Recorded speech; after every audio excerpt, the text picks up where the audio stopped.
What's going on, everybody? Hope everyone is having a great night so far. We got another episode of Miami Hurricanes Football After Dark.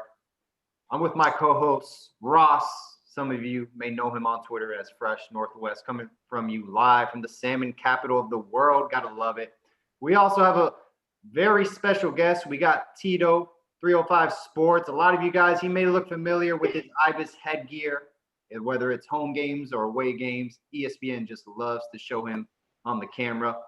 And last but not least, we got Lon Coleman. A lot of you guys know him through Twitter, through his perspectives, his opinions on Canes football. A lot of people, either you love it or you don't. Either way, that's his opinion. You got to respect it. Last but not least, guys, we got Alex, 247 Canes. Always brings informative subject on Miami Hurricanes football, breaking down opposing teams, their offense and defense. Guys, this was a very, very historic game for all the wrong reasons against UNC, giving up a total of 778 total yards to North Carolina, over 500 rushing yards. Some people say it's the worst loss they've ever seen as a Miami Hurricane. It's definitely one of the worst losses by all means, which isn't a good thing. A sour note to end the season, especially for the seniors as well, whether they want to come back or not. Ross, where do we go from here, my friend? We pick up the pieces on defense is where we got to go from here. I mean, yeah, that especially early on, I'll say the performance from Lashley wasn't exactly great either, but I don't believe that Russ Lashley is the problem of this team. And I don't think he's going to be any type of an issue going forward for us. He's done nothing but bring more life overall to the offense, even if it just was this one bad game and stuff like that. My issues lie with the defense on this because I've seen defensive issues all season long. And to see them kind of all rear their ugly head in one game like we just saw there, where we get an end of the season game against a rival with a chance to really impress the guys who are doing the rankings and making the polls, and we completely blow it. It's the same thing we've done every time that we've got a chance to play a really good team. We've completely blown it. We beat some mediocre teams like NC State, stuff like that, but yet to see anything dominant yet, or even a decent performance, honestly, against a really good football team yet, while Manny Diaz has been our head coach. To me, I mean, I'm okay with Manny making changes on the defense. I know it's going to be a big topic on here, so I'm going to let these guys kind of give their opinions on that. So, Tito, where are you going with all this, man? And actually, I've been thinking about it, where I wanted to start with my comments, but just looking at it from top to bottom, this is prototypical of a Manny Diaz coach football team, and you can't prove me otherwise. If one of the biggest things that it nerves me as a Canes fan is that I think for the last more than a decade, we look at the schedule, and we try to predict wins losses before the season, and you come up with a number, right? And then you say, but wait, there's going to be that one game, that one or two games where we're supposed to win, and then we're going to pooch it. So then you have to adjust the win-loss record to account for it. You look at the record, you look at the schedule before the season started, and everyone said blowout to Clemson, ACC title game, and then hopefully we'll progress to be a more formidable opponent for Clemson. And then we had it with the UNC game, and then instead of challenging the players, instead of being more vocal that this is not the kind of brand, like, listening to a Manny Diaz press conference, like I'd rather watch paint dry. This is if all fails for Manny Diaz in football, and this is the only reference in politics I'm going to make. This man has a future in politics. Because this man could spin anything. This man could spin anything. Yeah. He actually used this demoralizing beatdown to be like, well, the recruits that look at this, they're going to want to come in, they're going to have playing time, and they're going to. What kind of mentality is that? And then, so how far have we dropped in expectations where it's eight guys? Do you know how hard it is to run 800 yards? Our offense for quite some time was struggling to put rushing yards on the board. And for these guys, what they went to the half with 500 on us. They finished with 800 total yards. And the best you could come up with is to tell me that the guys were emotionally exhausted. Emotionally exhausted of what? Beat Duke? Duke, the same Duke that was down 20 to Florida State? And then those are the things that if the head coaches are not taking this seriously, if the head is rotten, everything else beneath it will be too. And the players always emulate whatever their head coach is. If your head coach is cutthroat, you're going to get cutthroat players. And the problem with Manny is that either he panders too much to whatever Twitter wants, the transfer portal, the gifts. Give me less of the gifts. Give me less of the memes of the bat signal. Just tell me who the kids that are going to play, who signed up, and how we're going to implement it. But the fact that it's okay to allow 800 yards of total offense, be completely humiliated. I don't know about you guys. I was at the stadium, and I just had to step out for a breather and to get some ice cream. I walked to the other side of my concourse just to get ice cream because I'm like, damn, this feels like Clemson all over again. It was humiliating. And I'm talking about Clemson with Al Golden, where Al Golden just had no idea what to do. And that's sort of where we were at. Right. And sort of that's what you get. We have a Temple head coach again, whether you want to see it or not. And sort of, the bigger problem here is it's easier to just say blow it up. But really, who is Manny Diaz going to garner to coach that D?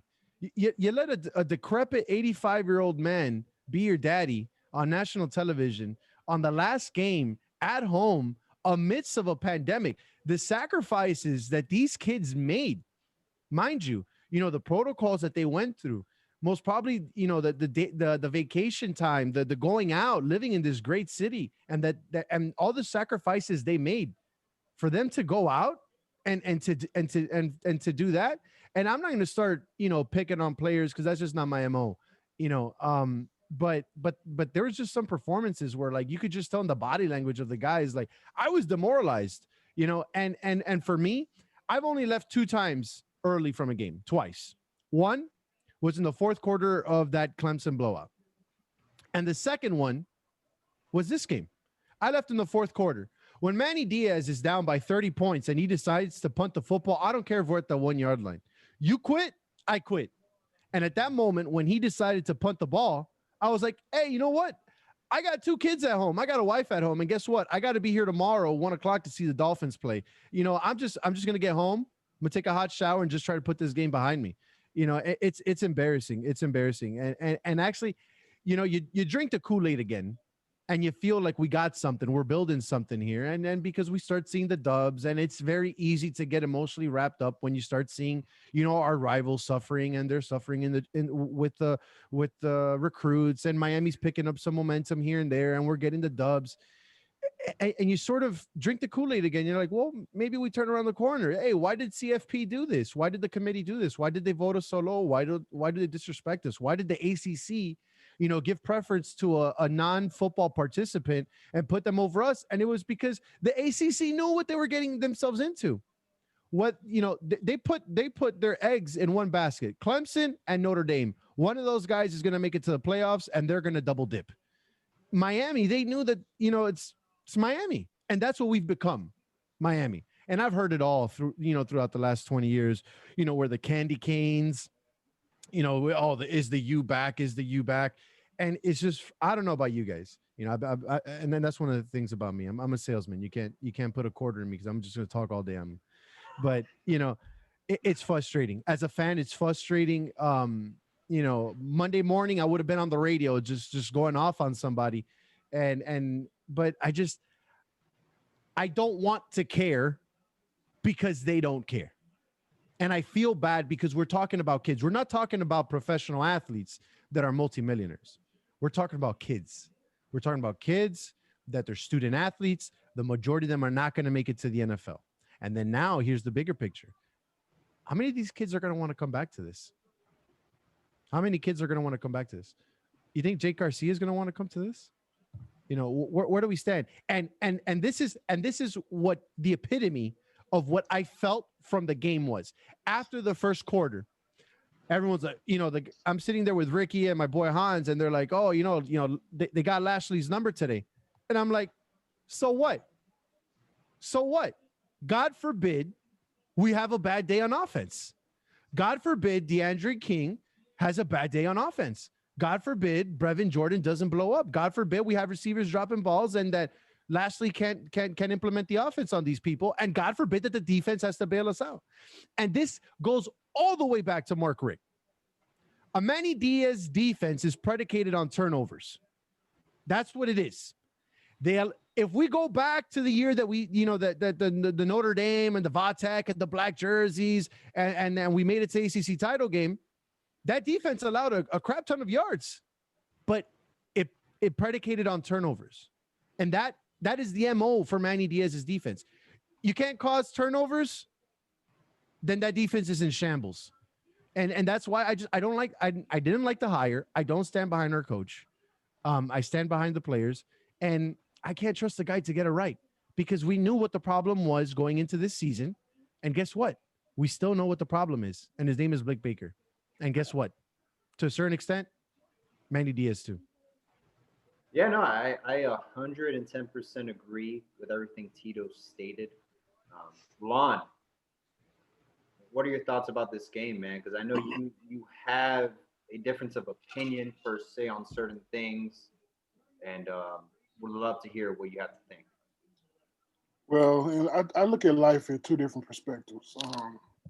You have the ideal, and then you have the real. The ideal is we want Miami to be up there with the Clemsons, the Ohio States, the Alabamas. That's the idea. We want them to blow out every opponent. We want them to return to glory. We want them to be like how they were in the 80s, 90s, and the early 2000s. That's the ideal. That's what we want to see. But then we got to look at what's real. We knew what they were going to suffer from in the beginning of the season before, with Shaq and Pinckney left. We knew that linebacker position was going to be an issue. We knew that the safety position was going to be an issue. When you got upperclassmen leaving and red wine and who was the safety last year? We got upperclassmen leaving. You leave holes in your defense that was tops in the nation in 17 and 18, was tops in the nation, that was saving your offense, but now you have to rebuild your whole defense all over again. And that you do that through recruiting.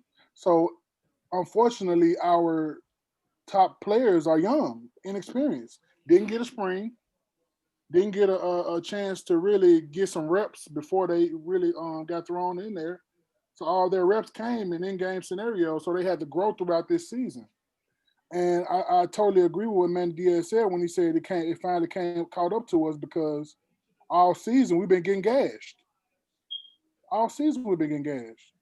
So when I looked at this North Carolina team and seeing how potent their offense has been all season, putting up 40 plus points almost a game, stuff like that against good defenses, I'm like, well, I was like I look at it in a real perspective. I just figured that I hope we stop them. That's the ideal. I hope we're able to stop them and win this game. But I also knew that there was going to be a challenge. There was going to be a challenge, and so that's why I'm upset. But when I was looking at the game, I was like, I was hurt. Because you hurt because you want to see the team succeed. You want to see them do well. But at the same time, I was like, I know where we are as a team. You know what I'm saying? Young players, inexperienced players. Our linebacker corps is just. I'm just not. I don't want to get on the players, but I don't call out players. But it is what it is. It's just being real.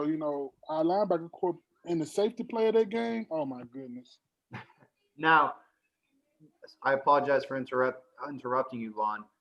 The linebacker core, for example, Zach McLeod, Bradley Jennings, those are veteran players. Amari Carter at safety as well. He is a veteran player as well. I would have liked to see a lot more younger presence. We've seen. I agree with that, but when I say and experience is because Zach McLeod only played 4 games last year. I mean, he might be a seasoned senior veteran, but you still have to get those in game, those reps or whatever. Then you to get the game back under your feet. And it seemed like all season he just couldn't get the game back under his feet. He did. He was inconsistent, and the coaches will tell you that the linebacker play was been inconsistent all year. Bradley Jennings had a great game against Duke, but that is Duke. You know what I mean? Right. So, but It's a lot of things we could say about this one game, but it doesn't negate, in my opinion, everything that has transpired this whole season, especially what the players had to face with constant testing and constant and being away from family and having to lock in and stuff like that. I think the coaches, Manny did a great job this season. He was up for Coach of the Year before this game, and so we dwell on this game. I understand that, but when you play football, you just can't dwell on one game, one loss. And I understand. But we always have this one game, and that's the problem that I have. This one game where we just don't show up flat out. And it goes back years. Like even when Manny was like the DC of this team, it's just sort of embedded in the DNA of the team where they just don't show up. Like pick any Wisconsin Bowl that we played against them. They just don't show up. Never was the issue though. The defense never was the issue then. Correct. It was our offense that was stagnating the team. You have to have off, and then our special teams play. Oh yeah. You know what I mean? Yeah, we had a certain punter. Exactly. So I mean, those phases. I mean, football is more than just a good defense. It's 3 phases. It's three phases. You know what I mean? It's 3 phases. It's offense, defense, special teams. We only had one phase for the last 5 years, I think. Okay, that's fair. That's a fair point. You know it's just as a fan, we get so frustrated that you kind of just bunch everything up, and everything is just one big blur. And then sort of what I sort of blame a lot of this on is sort of like the Miami fan syndrome. Lon, are you a Dolphins fan? No, you're not a Dolphins fan. So I am a Dolphins fan. So and sort of I get the cumulative frustrations of a Saturday and a Sunday, and I'm just kind of tired of Miami. My 49ers not doing too well this year. So well, but you could hang your hat on the injuries. You can hang your hat on the injuries. You were in the Super Bowl last year. I can't say the Dolphins the same thing in the last 30. But as far but Dolphins looking good. I mean, they're looking good. They look like they're heading in the right direction, at least. And that's sort of one of the things, and that's why I bring the Dolphins up in the conversation. You kind of see what you're going to get with the Dolphins with Brian Flores. Right. Okay. You got a bad OC. Somebody has to always go in the third or fourth quarter and spike some Viagra and Chan Gailey's coffee to get this man to call some better plays. But you kind of see where that team is headed. Where are the Hurricanes heading? And that's a great question. That is a great question. Where are we headed, guys? Yeah, can I answer that real quick? Go for it. Okay. Now, I agree with Manny. You have to take a whole look at the overall season. Just can't go by one game. Correct. You know what I mean? So, compared to last season, when the teams we couldn't beat, we didn't beat. Compared to this season, the teams we couldn't beat, we did beat. And we played 3 ranked teams, which is, when we didn't expect Louisville to be that bad. Yeah. You know what I mean? But we had how many primetime games we had? Oh yeah, but that was because of COVID. Lon, that was because of COVID. Like, listen, I'm gonna be honest with you. I was gonna say. The reason why I was saying we showed up in those games. We had 2 games this year, in my book. We had 2 games: Clemson, UNC. Everybody else we were supposed to smother. Everyone else were beneath us. Yeah. And if I was a gambling man, I would have gambled against the Canes against Clemson. Okay. But I would have put money that the Canes would have pulled it out against UNC. So last game, I was expecting Miami to beat North Carolina. But Lon, you could listen. I'm a fan just like you are, and it's like what I tell everybody. Just because I live in Miami, it doesn't make me a bigger fan. Just because I travel to the games doesn't make me a bigger fan. Right. I think that this is everyone's team. And if you hurt, it's your team. And where I'm coming from is that sometimes it feels that as a fan, it hurts more than the coaching staff and the players. And that is leadership. The kids that are in that locker room were assembled in one way or another by this coaching staff. The culture we have in this team was assembled by this coaching staff. So for a team to consistently, year after year, have a big game to show up in, and they don't show up, it's like, I'm gonna be honest. It's discouraging. It is. I'm gonna be honest with you. Had the ACC title game been up for grabs, had a top 4 CFP vote would have been up for grabs, this team shows up. This team shows up. Worst case scenario, loses by a touchdown. But they didn't because there was nothing to play for. They know they're going to get some cockamamie bowl game that's most probably, we don't even know if they're going to be able to play it or not. They knew they weren't going to be in the ACC title game. They were just disinterested. And disinterested was the theme all night. It was like, the offense did something. Brevin Jordan makes a catch, breaks a tackle, takes it 40 yards to the house. And like, all right, you know what? I even think Vishnu freaking tweeted it. He's like, you know what? This game's not over. Right. This game's not over. And there was moments where you're like, yo, Lashley's got this. We're going to make a comeback. This might be a repeat from FSU from a couple years back. But then UNC got on the field. Like, Sam Howell didn't throw for a touchdown until like the fourth quarter, for Christ's sakes. Like Sam caught a touchdown. I think the running backs are still running all over us. It was like we score a touchdown, they get on the field, boom, 70 yards, touchdown. The interior presence of that defensive line, non-existent. I think don't wear a hoodie. Guys, hey, I got a question for you guys here. I got a question for you. We're talking about this defense and we're talking about things, and I've heard some stuff about how some guys think that, the defense really wasn't ready to go this year because we have some young players. What I want to chime in with here is that regardless of the age of these players, they are all these are all Manny's recruits. He's been the defensive guy for this entire time. So I have no excuses for him absolutely whatsoever. And at the University of Miami, I don't give a damn if we have all true freshmen on that field and a brand new staff. You never, ever, ever give up 200 rushing yards to 2 different running backs with 10 yards per carry for 4 freaking quarters. There's absolutely no excuse. So what the heck do we do if Manny is a defensive guru? How the hell do we get this right every time we run into a juggernaut where we just get stumped? UNC a juggernaut? Can I jump in now? Go, Alex. The defense truly laid the egg. All right, so this is 247 talking. What's up, everybody? I've been kind of here in the backstage hearing everything y'all saying. All right, so the way we fix it is not that simple, but simple at the same time.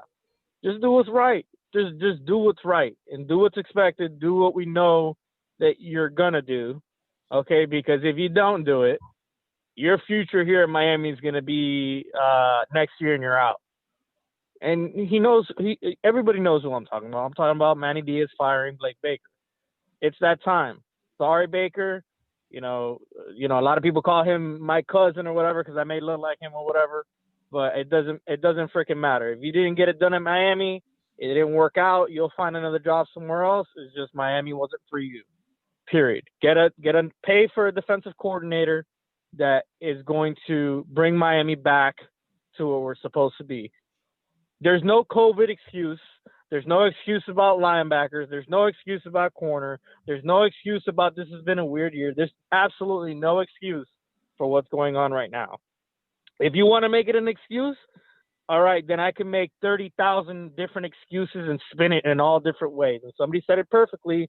Manny Diaz is a politician, but hey, I'm going to give him the benefit of the doubt because every year he's made the necessary changes to get us where we need to be. And I truly think that he will make that appropriate change. I can't speak on behalf of everybody, but all I could say is the change is going to be made. Okay, just be patient, drink your favorite alcoholic drink, just relax, don't stress out about it. the change is going to be made. All right. Whoever doubts it. I really don't care. The change will be made. Blake Baker will be gone because that is the solution to this. Bring in somebody who knows what the heck they're going to be doing. And I know Ed Reed has already talked to Manny Diaz about this, and he's going to continue to consult about this. So the next guy that they bring in or whatever is going to instill, the defense that we need, and the momentum is going to bring that swag back. It's not always about the turnover chain. It's not always about the turnovers. It's about effort. And I'm not going to sit here and criticize players. They're not kids. Like other people like to call them kids. I'm sorry, but an 18-year-old is an adult. So I call them young men. Okay. And even though these young men deserve to be, deserve our support, they need to understand, the parents need to let them know, and the coaches need to let them know, hey, you're going to be criticized. Might as well ignore it or learn to deal with your bad performances. So just learn from it. All right. And Manny Diaz saying that this week that the players needed a mental break, perhaps it's true, but that's mentally weak in my opinion. Now, Alex, okay. Go ahead before you finish. Alex. No, go ahead. Okay. Before what you just stated, we're going to have a change at defense. What I'm curious in, what is the change if it's going to happen? And if anyone has idealistic options, I would love to hear. Because promoting Coach Banda, for me personally, is not satisfying. I want a new defensive coordinator. This is just my opinion. If you don't agree, that's fine. You can interject. I want a new defensive coordinator that has no strings attached to the Manny Diaz coaching tree. And if the Miami Hurricanes, if the University of Miami wants to be successful, they have to take out the money to invest in a defensive coordinator. Because the SEC, they take out the money to get those guys. Coach Steele from Auburn, whoever they hire, he's probably going to be retained. They bought out Gus Malzahn's contract for $21.5 million because they had enough of him. They want to reevaluate the program to beat Alabama. They are tired of satisfactory. And I understand the patience with Manny Diaz, but like Alex said, we got blown out by Syracuse in 1998. Their quarterback was Donovan McNabb. Sam Howell's going to play in the NFL. I'm not comparing him to Donovan McNabb, but he's going to play in the NFL. You have to make and I 100% agree. And where people fall into the foolery is thinking that Miami doesn't have enough money. Guys, Miami is loaded with money. We're a research facility. It's the only question is, do we allocate those funds to the football program? No. And I'll bring it back. The answer is no. They're not interested. Give me a second. I will answer that question right now. I will put it on Blake James, okay, because Blake James said, I will do anything and everything to support Manny Diaz and make sure he succeeds. So ultimately, it falls down on Blake James. Once again, I'm not trying to put all the pressure on him. All I'm saying is that it falls on him. And he made a promise to us and everybody and every single donator that he was going to do everything in his power to make sure he provides all the necessary resources that were available to him to Manny Diaz. So those resources, whatever it might be, it doesn't have to necessarily be Kevin Steele because that's who I want, or that's because the majority of the fan base wants. The same way we found the same way we found Lashley is the same way we could find another defensive coordinator. There's an Iowa State guy that's pretty good. Agreed. There's a bunch of defensive coordinators out there that we can bring. Agreed. It's just a matter of – I'm sorry? Agreed. Wholeheartedly. Okay, yeah. This whole notion that you have to be tied to the U to coach here, guys, social media has completely changed the landscape of recruiting 100%. And everything. If you know how to coach football, if you know how to coach X's and O's, and you could put these kids on a pedestal in order for them to get drafted, it doesn't matter if you're from Timbuktu, you could coach at Miami. This whole thing that you have to bleed orange and green and be from the program or be connected to the heydays, that's all good and gravy. I swear to God it is, but it does not make or break a coaching candidate for me. To just kind of touch up on what Tito just said, I reiterate all this time. The Miami guy has never been successful at Miami. You don't have to be from Miami to be successful. Jimmy Johnson is from Oklahoma State. Coach Davis Yeah, that doesn't matter at all. is from the state of Oklahoma. I mean, Erickson is from the state of Washington. Coker has no ties to Miami whatsoever. Yeah. You do not have to be from this city to win in this city, by all means. Look at Pat Riley, Don Shula. We adopt people in this Blake city. not from here. We That's why- yeah. we and that's adopt a people great in this thing that city. you bring up. That's a great thing that you bring up because I compare Manny Diaz to Eric Spoelstra. He's the guy that just, made it somehow to the coaching tree. I've done this comparison millions of times. People don't like him. People don't think he's the guy, but at the same time, he could turn out to be one of the greatest coaches of all time. It's just, can he make the necessary moves to get there? Can he, grow and learn from the previous success that Miami has had? And it doesn't necessarily have to be Miami ties. Just make the right hires. One thing that we're missing is that we're not talking about Manny Diaz when he faces his former bosses, Mac Brown, for instance, which knows his defense that was ran at Texas, that somebody perfectly said it a little while ago. His defense is based off of turnovers. And what haven't we created? We haven't created enough turnovers. We haven't, been a run-stopping defense at all. We've been the bend and don't break, that kind of D'Onofrio defense. And that's what's killing us right now. We need to stop that. I think y'all forgetting. Y'all saying that these are excuses, but these are key factors. I think y'all forgetting what it takes to actually have a good defense or a good, or you know what I mean. You gotta have senior leadership, and you gotta have playmakers. Lon. We don't have that. Let us responsible. Let me finish, Tito. I didn't cut you off. We got to have playmakers. We only have playmakers on our defensive line. Our two defensive ends, they took them out the game. They schemed to our weaknesses, and they're up the gut. And they exploited our weaknesses. Kudos to North Carolina for doing that. But now that exposed us to what we need to do to change. And here's my opinion. I listen to everybody, but here's my opinion. I may not be on the popular side because I feel different, but I'm not subject to the change if Blake Baker is gone. But I feel different from him. I don't think he should be gone, and that's just my opinion. And now I have my reasons. Can you elaborate? Oh, listen, you got my attention, Lon. You got my attention, Lon. Okay, listen.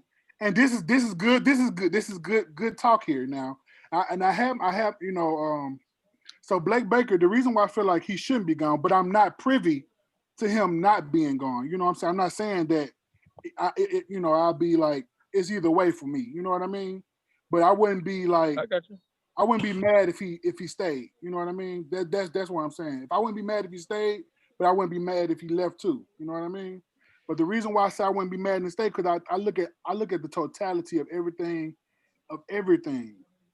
The lack of experience, the lack of playmakers, the lack of players, the lack of the mental mindset that we have always had from mediocrity. The players have had, that they're trying to change. The coaching staff is trying to change that, and we have made progresses in that. But the reason why I say Blake Baker shouldn't be fired is because last year our defense was our strength. This year we lost key leadership at key positions, so we had to rebuild the defense all over again. These are factors, not excuses. Factors that goes into having a good defense. All right, our D line play has been. I mean, the D tackle play, Ness Severa stepped up tremendously. Stepped up this year. But besides him, who else we have? Another player, 96. 96 didn't step up the way we thought he should. You know what I mean? And I'm not bashing no player. I'm just laying out the facts. You know, it's facts. I mean? There's one. We're not. There's no personal attacks. We're just talking about how they perform in the game. And they perform pitiful. Right. I gotta say something. So I gotta answer. We missed a lot of tackles. We missed a lot. We're missing a lot of tackles. Players are in position to make plays and they're just not making them. We're missing a lot of tackles. We dropped a lot of interceptions. But we seen the scheme work. We seen the system work when we was top in the defense. But Don, let me interject I something here. know, but you got to let me talk. Hold on, you were talking for like 18 minutes. You got to let me say something real quick. Listen, I could totally respect, your opinion. I respect what you're saying. Some of it is, I do believe it's fact, and there's factors in there, but I just have a difference of opinion in terms of, the leadership part. Zach McLeod, he's been nowhere. The inside linebacker coach is Blake Baker. Okay. I compare ourselves to Pittsburgh now. How is Pittsburgh, better in defense than we are? Okay. How is it that we have Bubba Bolden, one of the playmakers on safety? So bad for if you want to compare it. I feel so bad for that kid. And then we got Jalen Phillips, Quincy Roche, too, the premier. But Bubba Bolden left his heart out on that field. Yeah, okay, but I'm trying to compare it. Like, we got holes in the defense. Yeah, I agree, but we got playmakers everywhere. We got Jalen Phillips, who might be a first round pick. We got Bubba Bolden. We got a lot of people that are playmakers on our squad. It's not like we're depleted. Yeah, we got injuries here and there. We got some holes in corner, and we definitely have bad linebacker play. But that all falls on Baker. And from when I go back, I'm sorry, I'll let you talk now. When Shaq Quarterman was here, yeah, he was a great leader, but I didn't see him progress into that playmaker that he was supposed to be. All of our inside linebackers. Nobody did. Where is the development? Where are those guys on Sundays? This is what my case is. Where are those guys on Sundays? They're nowhere. Right. No, but it takes years. When you're not a projected starter, it takes 3 or 4 years for you to become a starter in the NFL, and maybe you make it or maybe you're not. I'm not saying Shaquille Quarterman isn't, going to become anything in the NFL. I'm just saying that while he was here at Miami, he had a couple years where he shined, and then he kind of like just flattened out in his potential. So that's what I'm trying to defend here. Blake Baker hasn't really impressed me at all. It's not to say he's not a good coach, but he's not the right guy. He's not the right fit for Miami. Okay? That's just my opinion. And if we can replace and do better, which I believe we can, and do what's best for the team, which Manny has said it before, I think it's time to move on from Blake Baker. I think that we'll do better going elsewhere than we will keeping him. Like I said, I can see that. So go ahead. I want to interject here. Let's in terms of excuses and players that what are and a quick question. If we could identify 2 positions that we have not recruited well in the last 5 years. Okay. I can name one right now. Give me 2 positions. Linebacker. Back and defensive tackle. Linebacker and defensive back. Yeah, DB, linebacker, and defensive tackle. I think those are 3. Those are 3 positions. Right. Yep. Factors, right? Yes. 3 positions that are pivotal to winning football games. Amen. Because you got to lock the corners and you got to protect the trenches on both sides of the ball, offense and defense. Mm-hmm. All right. So those 3 positions, last 5 years, how would he have addressed them? Nothing. How has that's Manny Diaz's side of the football? How has he addressed it? Whether it be transfer portal. I have a quick answer. For that. But I'll let somebody else. And the answer is that he hasn't. The answer is listen. James Williams, Leonard Taylor. I got an excuse for DB, and people are not going to like it. But name me the last great defensive back that we had at Miami. In the history of Miami. Who was our last first-round guy? Kenny Phillips played safety. Kelly Jennings was a first-round pick or second to third round. Right, so it's been a while, and the last time that we had a corner in the NFL, it was the last one that kind of had like the most success was Shields, and that was because of coaching at Green Bay. There was another guy that had nothing to do with I think Artie Burns went in the first round. Bush. That's the safety. But the point I'm trying to make is that this is not a pass along problem. Manny Diaz has been part of the problem, recruiting his side of the ball, putting players at pivotal positions and coaching them up. That's on him. That's not on the I players. know, but I'm trying to say, look, Mike Rumph is a good guy to develop players, but if we can find better, we have to start moving forward. Have you sat down and Wait. talked with Mike Rumph? Have I sat down and talked with Mike Rumph? It's not a flex. Okay, It's I not know a where flex. you're leading with this. No, wait. It's not a flex. Wait a second. Wait a second. Let me just finish what I was gonna say. All right, Mike Rumph is a okay coach, but if we could move on and get something better, that's what I'm trying to say. You know, I'm tired of Florida being DBU. I'm tired of all these other DBUs. Okay, LSU. When you got Alabama, LSU, Florida knocking on the door that consistently put corners into the NFL, you know, it's hard to turn down that offer when Miami hasn't consistently recruited and produced at that Alex, position. if you're a recruit, Manny Diaz knocks on your door and says, "Come play DB for me." Nick Saban knocks on your door and tells you, "Come play DB for me." Where are you going? Forget about the bag. Depends on where my heart is. Forget about the challenger. I'm being serious. Forget about the challenger and the bag. Especially where Miami has been the past 15 years. You're going to Alabama. You know, you're going to Alabama. Right, I'm being truthful. You're going to LSU. I'm being truthful. You're going I'm to saying Georgia. it's depending. Listen to me. It depends on where my heart is.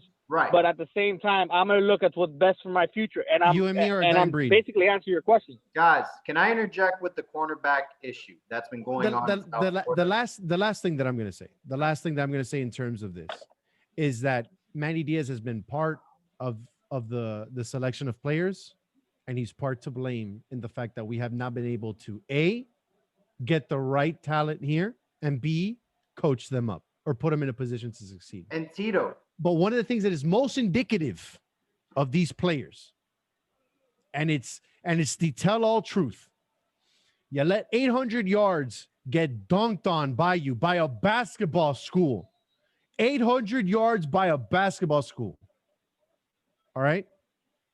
And then you post pictures of your personal highlights, the one or two of them that you had in the game on your Instagram live feed. You're okay? That doesn't matter. That's more like a personal shot, man. Listen, I don't have a vendetta against Manny Diaz. I didn't come out on Twitter. I was embarrassed, and I don't put on a uniform, dog. I'm 5'11", 180 pounds. I can't play football. I've like torn this thing like 6 times. I would not put a single picture up. I would dig my head under the ground. But it's not easy. It's not easy being in Manny Diaz's shoes. I'm just saying. Right. You know, we're not. It's at the end of the season. Like he said, he'll evaluate everything and make the necessary changes that are best. I hope so. I hope so. Let me interject. Go ahead. We got to run this back a month from now. What this staff needs to do, they need to start taking away this star system and start evaluating players on their principles. Okay? There's been too many players that we're late to the party with, that we won't fit in the class because of numbers. Yeah, you know, we'd rather take a 5'9", 5'10" to Corey Couch because he's going to play specifically nickel at the next level. Well, Corey Couch is playing out on the boundary over Al Blades. Tywan Mullen goes to Indiana. You didn't want him in his class because of numbers. Well, now he's an all Big Ten freshman, All-American. He's killing it at Indiana. That's a top 15 program. Okay, now you're late to the party with McBurrows. You have to do a late push just to land him. You got to flip this other kid who's committed to Auburn. He's another defensive back out of Fort Myers. They just fired Gus Malzahn. Let's see if we can flip him. Oh, by the way, Markevius Brown, Ole Miss. Okay? Yeah, they're playing a dirty program. Terrell Buckley's their cornerback coach. You need to start getting on these kids early and evaluating them instead of going after the home runs with the Jason Martin, for example. How long – listen, Paul, I've spoken about this for many years in every single channel. I've told you this millions of times. Go look at my follows. They're all 2023 kids. Young men. You know, I totally agree with you. All this starts from the very beginning, but it all falls back on a lot of things. And I believe Lon is going to agree with me on this. If you have no stability with your coaching staffs in Miami, you're never going to get that flowing, because it takes 3 to 5 years to start, gaining that momentum completely in the recruiting trail. Dabo Sweeney, there's millions of examples out there. It's not going to happen overnight. It's not going to happen in 2 years. It takes time. to start evaluating kids 3 and 4 years out, you know. So it's gonna take time, and if we start, you know, from scratch again, we're gonna reset another 7 years, another 5 years. When you don't have stability especially in your head coach and in your coaching tree, you can forget about all that. Ross, I want to hear Ross's opinion on one question. If there is a new defense at Miami, what scheme do you want to see and who do you want to see run it? Man, I mean, when it comes to an exact scheme, I think I'm going to be openly honest about it. I think that one is a little bit above my pay grade, but in terms of what I want to see is I want to see a new age scheme that allows us to start covering the spread offenses much better than we're doing. I want to see something that allows more speed at the second level for the linebackers and stuff like that. I want to see them utilize sideline to sideline like we're seeing at the colleges that are truly adapting to the new age of football. To me, however, whatever scheme is going to best utilize our athletes and their speed, instead of trying to fit a square peg into a round hole, let's fit a round peg into a round hole. Let's actually make it work for our players instead of doing the exact opposite. I'm done with slow linebackers. I'm done with all that crap. It's time for a youth injection, and it's time for speed to be utilized on the Miami defense no matter what. Fresh, I totally agree with that. I agree with that. I don't care about the name. I think we're recruiting that. I think when Sam Brooks ran a 4.6 in college. Sam Brooks is a beast. He didn't get enough going to playing be a time beast. this year. That kid's a monster. He just has it. He has it all. He has it all. Yeah, him and then Avery Huff. Plenty of speed. As be a beast. I don't care about names, Don. I don't care. I don't care about names. I don't care about who's going to coach this team. He got plenty of speed. He's going to be great. He's just getting that experience. Mac, I'm going to give you an example. Mac Wilson. I'm thinking that Mac Wilson played linebacker right now for the Cleveland Browns. When he was a freshman, he was on kickoff for Alabama. So we have to develop our talent, and I think with Miami, with Manny finally having another class under his belt, we're going to slowly see, especially with the talent we got coming in. We got some great talent coming in. This is a great class coming in. I think it should be a top 10 class. Yes. Yeah. Oh, right now, but I mean, we're like hovering. We're hovering in the around nation, and they dropped to 12. I mean, it can change like that. Yeah. For me, I'm not. It's like we're grown men already. I'm not for canning the coach. And let's just be realistic. It's buyout money, buy out the staff, new guy, new staff, late into the recruiting cycle, amidst a pandemic. I'm not saying to fire Manny Diaz. I don't like Manny Diaz. I'm not a fan of Manny Diaz. Okay. But I don't think it's in the best interest of the program to dismiss Manny Diaz. I just wish he'd grow a spine and call a spade and not tell me that, we're emotionally exhausted after spanking Duke. Why we can't show up at home on the last night, for our seniors. And that's the performance that we give. But let me ask you. I don't want to fall. Like I'm not the guy of like, don't tell me what the problem is. Tell me what the solution is, and get rid of Blake Baker. I'm not going to fall into that tree of like Will Muschamp, T Rob, because I'm seeing the names that we're putting out there. I'm telling you guys, there's no way in hell that BOT is going to sign those checks. And those guys, you have to understand, to coach in this school is different. The entrance requirements for the players that go to the school is different. The way that we conduct ourselves is different. Mm-hmm. The way that the NCAA surveils this program is different. Mm-hmm. LSU forfeited postseason play without even qualifying for it. Crazy. Slap on the hand. And we got, and what? These kids took $300. And LSU is another good example too, though. At the season, that's what I'm talking about. And they lost last year, so that's so continuity, pivotal in football. But just like Fresh Northwest said, the same we found Lashley, find me a DC. Blake Baker's not it. I have a really good question for you, Tito. Tell me, man. You said Manny need to grow a spine. Let me ask you this question. So with Manny getting rid of that whole offensive staff when Rick got let go, and made the changes and brought in Enos, that didn't show a spine. Let me ask you another question. When Enos showed to be inept, and he fired him after the first year, that's not a spine. Lon, here's the Lon, thing, though. I know people on that staff. I know people on that staff. I have good friends that were on that offensive staff. I know people that had conversations with Manny Diaz, and Manny Diaz made certain assurances and promises, and he went out and did different. But And he Lon, went out and did different. So trust me, I don't like Manny Diaz as a man. He's not a man of his word. He's Oh, wow. spineless. Guys, All he's doing is PR. Enos wasn't let's have a respect for the bad host real buddy, quick. too. Go ahead, Paul. Lon, just Yes.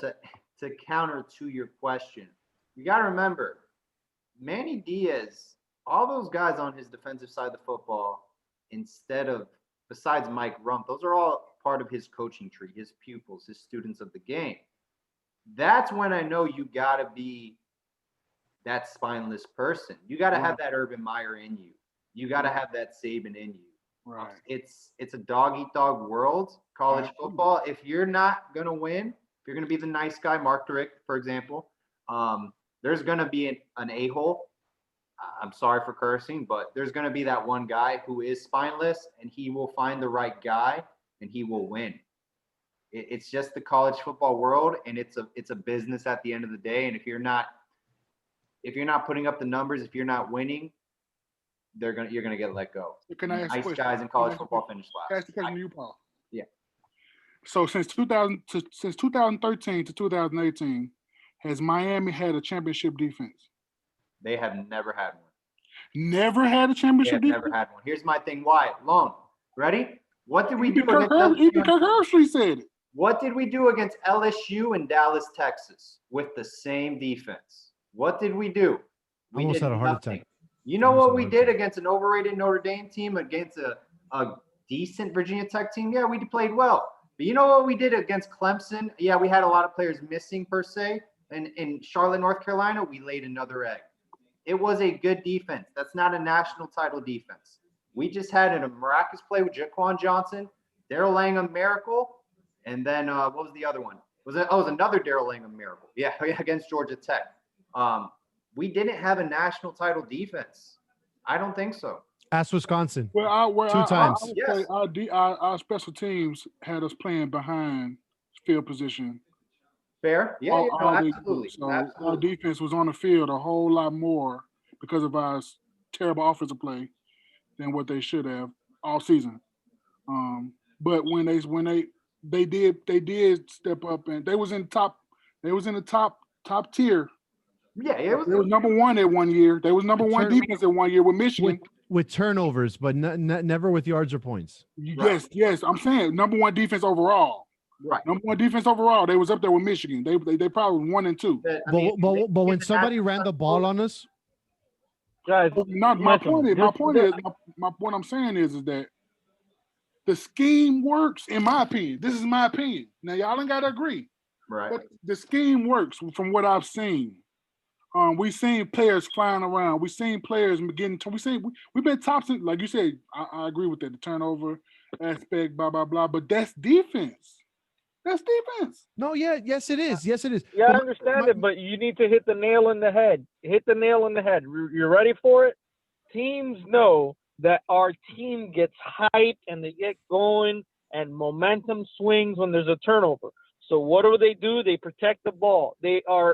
Every single team that plays us, make sure you don't turn over the ball. Make sure you don't turn over the ball. That's the We still emphasis have that won every games. offense has. Listen, I understand that, but every single game preach. that we play, that is the emphasis for the other offense. So what is the weakness or what has been going on? We haven't been creating turnovers. That defense that you're talking about, that championship defense was Bandy when to the the turnover house. change was introduced.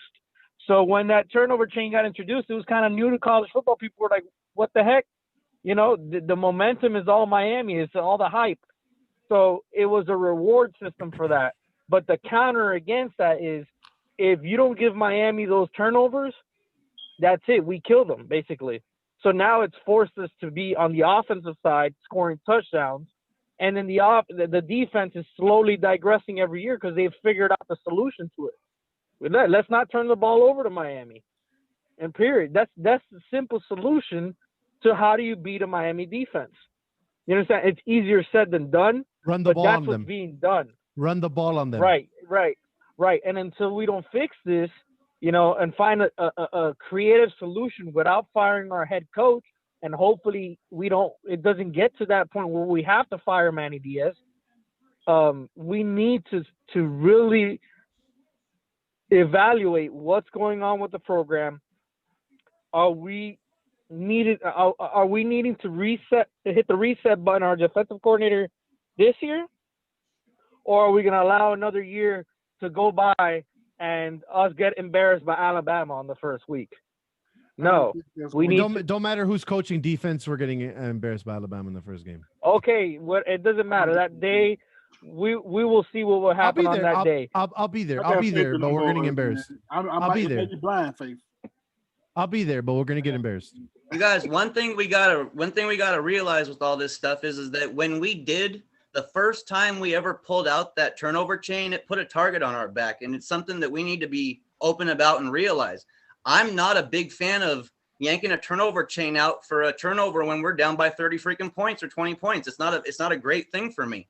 And like Alex said, that only helped assure offensive coordinators for other teams that Miami's main focus was getting turnovers, and added even more protection to them on offense, and wanted to assure that we could not take out that turnover chain. Yes, it's worked well for us, but in some ways, I think it's also backfired pretty damn bad too. Alex, Paul, you guys know more about this than me because I'm brokenhearted, bro. I've got out of the recruiting game God knows how many years ago. I can't do it with the kids anymore, and I'm not going to tweet at them. I'm not going to do nothing. How are we looking at defensive tackle and linebacker in this recruiting class? I mean, it's the linebacker. We are Leonard Taylor, defensive tackle, is one of the best players in the nation. He's a 5-star recruit, local kid. I mean, that's a great grab, so that's a huge win. Linebacker, we missed on Jaden Hood. He was a great kid. I interviewed him on my show. Great kid. We were late to the party. Michigan came in, and Minnesota has a big impact on him. We're late to the party, and that's a kid you want in this program. He'll never give up. He's not a prima donna. He shows great character, and he's a silent leader. And we missed on him. Terrence Lewis, I don't think he was ever a take. I don't think he's the personality Miami's looking for. He's a very good player. He just announced his top 2 with Tennessee, Maryland. We're looking at a transfer portal player from University of Southern California at the linebacker position. Or we won't take anyone. We're very young. Thomas Davis is a good recruit. Right, Thomas Davis, but he'll be used in the defensive line. He's going to be a hybrid of an outside linebacker. I think he's going to do what Sam Brooks did. He's God, a little I love bit Sam bigger. Brooks, bro. God, I love Sam Brooks. I can't wait to see him play. I can't wait to see Sam Brooks play next year, bro. Yeah, me too. What about what is it, Jabari Ishmael? Jabari Ishmael, yeah, he's a defensive end. He's coming out of Columbus. It's a great program. I'm interested in his success moving forward. So you think he's gonna be strictly defensive end, or he's gonna drop back and be both way hybrid type of player as well? He'll play D. He'll play D. They'll put some weight on him in the strength and conditioning program. He'll play D. That kind of athleticism and physical frame, he fits that prototype we want defensive end. We take guys like Greg Rousseau was. We take those guys and we turn them into football players now. That's what we're doing at defensive end, is we're taking physical specimens and turning them into the pass rush guys we want them to. But what we need to be doing as well on that end is teaching these guys how to contain on the outside and stop the run game. That is something we desperately have to start doing with our defensive ends. They're athletic enough, strong enough, and smart enough to do it. Let's start doing it. All right, guys, we got a few minutes left. We're going to end this with our last question of the night, where everyone's going to answer it. Everyone's going to go one by one. I'm going to call on each person. What is your prediction for this offseason, and your bowl prediction? Who do we play, and if we win or lose? So any staff changes prediction, and your bowl prediction, opponent, and score prediction. Alex, you're first. Cheez-It Bowl. I'm gonna go with Not sure if to go to Texas or Oklahoma State. I'm gonna go with Texas, Miami, Texas, Cheez It Bowl prediction. Texas 35, Miami 36, just to say the Hurricanes win. But my mind and my brain and my logic is really telling me that we're gonna lose. But I'm gonna say 36-35, Miami pulls it out on a Borregales field goal. Lone, what are your predictions? I think we play an SEC school. I want to say we play an SEC school. Hopefully, but he Cheez It Bowl may be right on point. But I think we play probably Oklahoma State or somebody like that. I think we just need to go out with a win. I think we really need to go out with a win this year and go into the offseason, go into a real regular offseason to where we can develop our players, have good practices, have a good spring, and get the ball rolling and the way it's because we have to. My question to the panel was going to be, what are the positives out of the season? Right. Are there any positives out of the season despite the North Carolina loss, despite the Clemson loss? Are there any positives throughout the season? That was going to be my question for the panel. Anybody want to interject with that question? Yeah, I'll interject. There's a lot of positives. We're young, we're upcoming. We got a great class coming. I love being positive. I love that you brought that up, because we should always stick to the positives at the end of the day. We have a young class coming in that's great. You know, Rhett Lashley is a great offensive mind. We're fixing our issues in O-line. We're recruiting in O-line. We got good guys coming in there. You know, so the future is bright. And we have a couple of players that are showing promise, like Corey Couch, even though, you know, Yes. he may be on and off, but he's showing promise. And then, guys, I don't know if you noticed, but a lot of the guys that we are thinking that they could leave, they might stay. You know, De'Ara King might stay. You know, we got a couple seniors in receiver and, you know, other places as well that can return. So there's a lot of positives to this. And they're going to be even more hungry to make a statement because somebody like Bubba Bolden wants to go in the first round. So if we get those leaders back, we're in good shape. I like that. That's good. Tito? Yeah, I love Bubba Bolden. I love Bubba Bolden. Talk about a kid. Give me 11. Talk about a kid that just came in here, put on the U, and is playing like he belongs here. And you could see it in his face yesterday with all those tackles where like everyone got burnt and he just creeped up and made the tackle. There's heart. You give me a kid like that.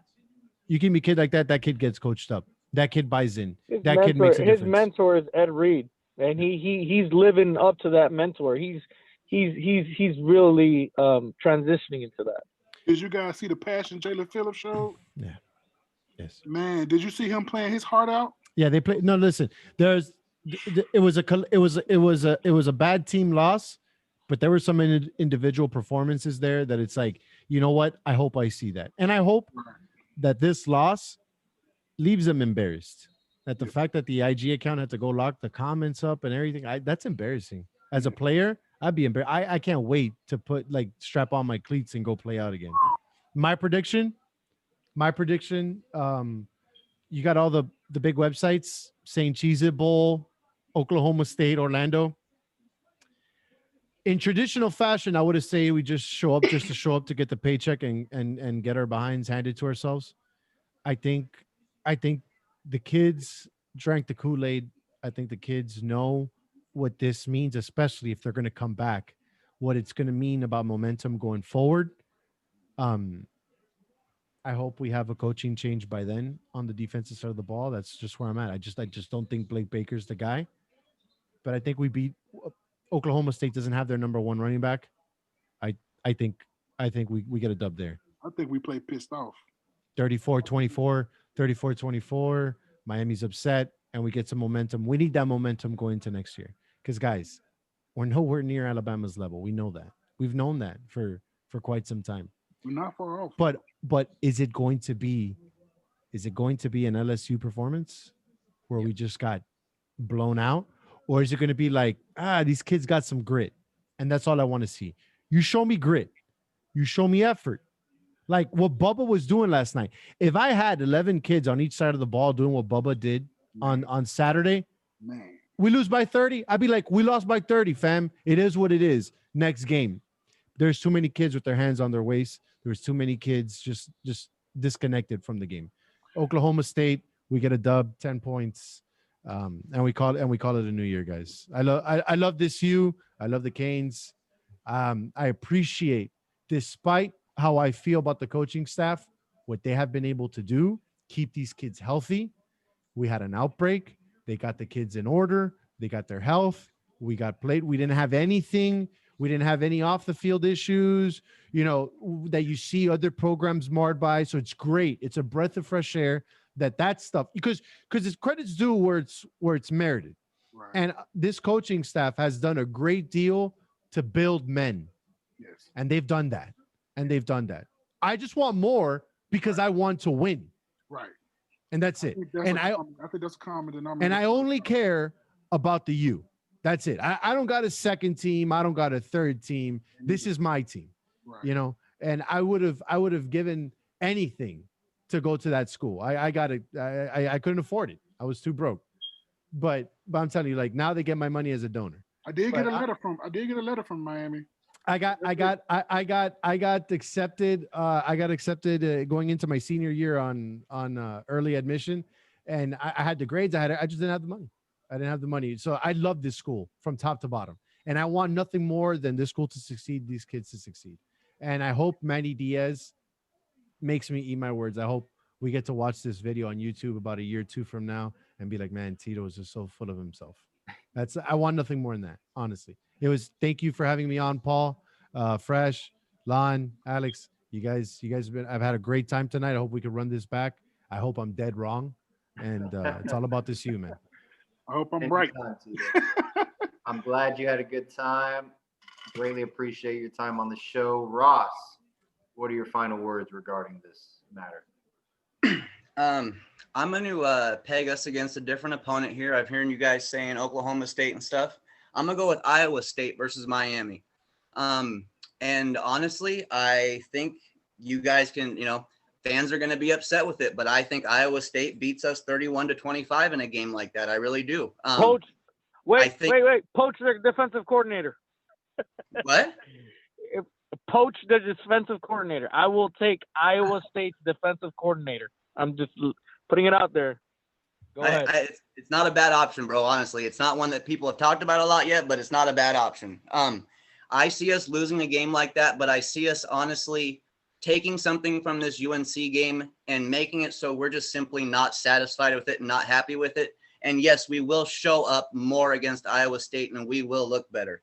As far as the my hopes and my predictions for the offseason going, I think we round off this recruiting class really well. I think it's going to be great. The unit that my eyes are on and is going to be on the whole offseason and this next year is Garen Justice and the offensive line, and Jalen Rivers and Isaiah Walker, guys. I got high hopes for both those guys next year. I have a feeling that this offensive line is going to be a much improved unit compared to what we've seen. And what Garen Justice has done at year 2 at the other schools he's been at has been pretty damn phenomenal, especially at run blocking. So that's an added bonus right here because we're already seeing a little bit of pass blocking. So if he shores up that run blocking, and I think guys like Walker and Rivers really will help with that, add Donaldson's size to the offensive line too with it, maybe. I mean, I think the future is pretty damn bright for us, and I think Miami's got a pretty good shot at having some damn good success if we do everything right. Jake Garcia, yes or no? Oh, wow. Is he coming? Yes or no? It's a yes or no. I don't want to take over the show. Yes or no? Yes or no? Just yes or no? Yes, he's Hurricane. Ross? 100% yes. Yes. Lon? Yes. I say yes too. All right. Yes. I was just curious. Now it has to happen. No, it can't not happen now, right? Now I did something where I just left something for the next podcast. You put it in the atmosphere, we put it in the air, guys, and we're going to let nature do its best. Hey, Jake Garcia, if you're watching, Kane's Cartel and La Familia says come down to the U, brother. All right. I got one more thing, though. Mason Smith, all smoke and mirrors. Woo. Yeah. Right. I'm praying he's a Cane. Oh, my. Oh, you're talking dirty to me. Alex, you're talking dirty to me, dog. It's too late. It's too late for that. I'm getting State Farm commercials vibes right now. My wife's gonna walk in and be like, "Who you talking to?" Guys, it was All smoke and mirrors. a pleasure to have everyone on. Tito, Thank you for having me, Paul. on anytime. Greatly appreciate your time. Alex as well, man. I hope Publix was a great trip for you. You got a pub sub? Did you get a pub sub, Alex? I've never No, been. no, unfortunately. No. You've never had a That's pub the sub, best club, Lon? though. I've never been to Publix. They don't have Publix in Alaska. I can promise all you guys that. They do have salmon. They do have good salmon. But guys, it was a pleasure. Hopefully, we can do this again, and we will be speaking very highly of the Miami Hurricanes football program. And we'll Great things ahead. Great things ahead. I heard it here first. Great things ahead. I'm Go telling you. Canes. Go Canes, brothers. Okay. God bless. y'all, man. Cheers.